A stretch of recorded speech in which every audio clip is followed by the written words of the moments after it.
أفنجعل المسلمين كالمجرمين ما لكم كيف تحكمون أم لكم كتاب فيه تدرسون إن لكم فيه لما تخيرون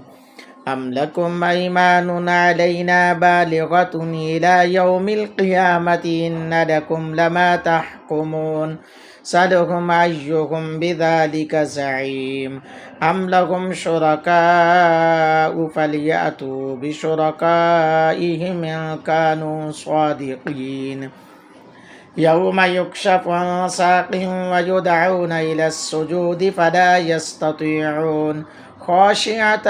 أبصارهم ترهقهم ذلة وقد كانوا يدعون إلى السجود وهم سالمون فذرني ومن يكذب بها